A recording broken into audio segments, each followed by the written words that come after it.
coming across this article in the art newspaper this morning about the British Museum crisis, where artifacts have seemingly been sold on eBay, made me think once again of archaeologists as a sort of priesthood, or certainly an incorrectly self-appointed priesthood. You see, initially I was tempted to make a similar hot take to sort of go, well, maybe if we were paid better, then people wouldn't be so tempted.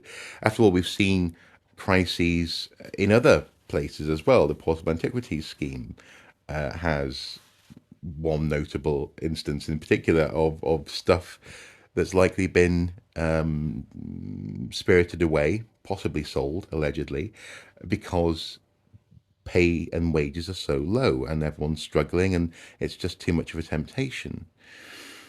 But then I thought to myself, oh no, that couldn't possibly be the case. I can't possibly say that because, archaeologists are passionate people. We care about archaeology. Archaeology is, well, to coin a phrase, our religion.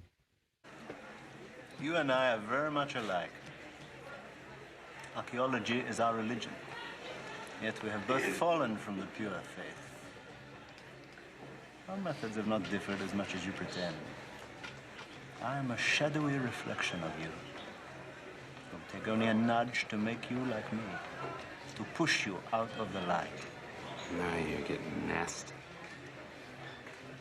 You know it's true. How nice. Now, obviously, archaeology isn't really our religion, but we do, I think, tend to think of ourselves as being ethically and morally capable in a way that we aren't necessarily automatically capable of. Just because we have ethical conversations about meeting people in their own cultures, the display of human remains in museums, for example, doesn't mean that we are aware of all the ethical issues and our own weaknesses in a way that we, I think, sometimes presume that we are. We've seen this come out, especially in recent years, in terms of groupthink, gatekeeping, a tendency to be mistrusting of people who aren't archaeologists, like they're muggles or something. See some of the work that Andy and I have been doing on Watching Brief in recent years in terms of that.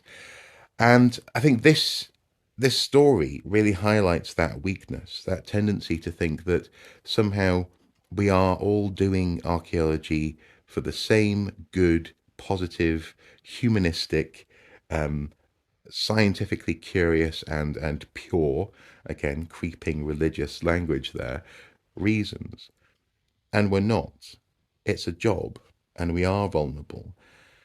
Of course, that doesn't make this an excuse, but to examine this properly, we need to stop thinking of ourselves as priests.